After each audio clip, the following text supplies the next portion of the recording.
Now for some business news with Cole Stingler. Hello to you, Cole. Cole, you're beginning with the Winter Olympics in general. The games tend to be very expensive. How much do these ones cost? Yeah, the official budget for Beijing 2022, around $4 billion. It's actually not that much compared to other recent Winter Olympics, but there may be reason to believe that the official price tag is actually understating things, and it should be said that's often the case with the Olympics. Now, just a few days ago, Business Insider published a report alleging the true cost is actually about 10 times higher, closer to $40 billion. Now, if that's true, it means that Beijing 2022 is in the ballpark of some of the more recent Olympic Games, as you can see here. Now, a big reason why is all the money that's spent on infrastructure. As this report showed, there are a lot of new projects that aren't formally classified as Olympic spending, but are very much tied to the event. So transit upgrades in the province of Hebei, which is hosting some of the events in the Olympic Village in Beijing. And there's also a new high-speed rail line. That high-speed rail line alone could cost $9.2 billion. Yeah, and $40 billion, a staggering sum, Yep. and it has to be reminded there are no spectators. How big of a hit is a pandemic? Well, it's somewhat significant from a business point of view. Now, ticket sales are one of the key revenue streams for the Olympics. As you mentioned, authorities have said there won't be any spectators from the general public. So like the Tokyo Summer Games last year, you're basically sacrificing a pile of cash you'd be expecting to earn. In the case of Beijing, we're talking about $118 million. So that's revenue that's not coming in. Now, all that said, there's actually far more money in the TV broadcast rights. That's how Olympic organizers generate most of their revenue. Even if the International Olympic Committee, the IOC, takes a big chunk out of that.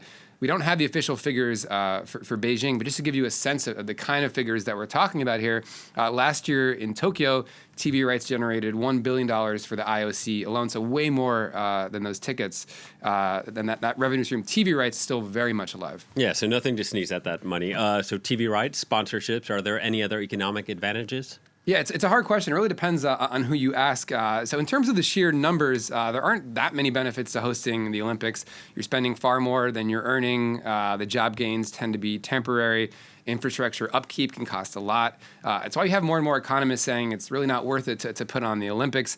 Now, as you might expect, the Chinese government has argued otherwise. They say, look at the area around the host city of Zhangjiakou.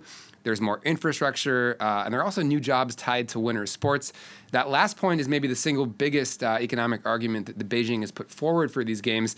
Organizers say that they're helping to develop a national winter sports industry that they say will be worth some $155 billion by 2025. Now, just yesterday, we heard the head of the IOC tout the benefits of just that. Take a listen.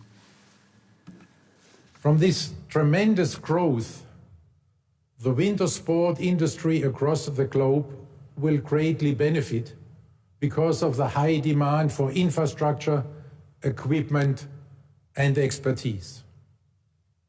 This is not just expectation. This is already happening now.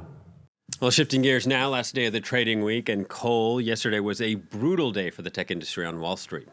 Yeah, and today, really not much better either. That brutal day largely, it should be said, due to a weak forecast for Meta. That's the company that owns Facebook. We saw the NASDAQ post its worst day since September 2020.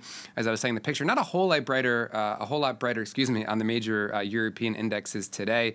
As you can see, the FTSE posting some slight losses, steeper losses on the DAX and the CAC 40 here in Paris. Investors also still taking in the latest comments from the head of the European Central Bank. Yesterday, Christine Lagarde signaled that hikes in interest rates could be coming later this year. And finally, Cole, you're looking at another tech giant, Amazon. Yeah, the retailer posting its latest quarterly earnings, and they did not disappoint. Aaron Agunke has the story. Amazon's earnings are soaring. In the last 3 months of 2021, the tech giant reported $137 billion in revenue, a 9% increase from the same period last year. The company's quarterly profits mirrored the revenue surge, rising from around $7 to $14 billion. The gains came even as Amazon's e-commerce operations slowed in the wake of the pandemic. Supply chain disruptions, increased shipping costs, and labor shortages took a toll on its retail business. Instead, the company's cloud computing services and advertising businesses largely drove the boost in earnings, alongside its investment in electric car producer Rivian Automotive. The latter alone accounted for $12 billion in profits. At the same time, some employees say they're not seeing enough of the gains. Workers at 2 separate warehouses in New York City have filed for elections to form unions. And employees at a warehouse in Alabama will vote for a second time on whether to unionize after a regulator found the company improperly interfered during the first vote, violating labor laws. The tech giant also faces growing scrutiny from U.S. lawmakers. Earlier this year, the Senate Judiciary Committee moved forward with a bipartisan antitrust bill that would prevent large tech companies, including Amazon, from favoring their own products over those of competitors on their platforms. Now, well, as Amazon released those earnings, it also said to be hiking the cost of Amazon Prime, much to the delight of investors. Shares up over 10% for Amazon in extended hours trading. And we'll see how things progress later in the day at the open on Wall Street. All right, Cole. Thank you very much. Cole Stangler, Financial Report's business editor. Time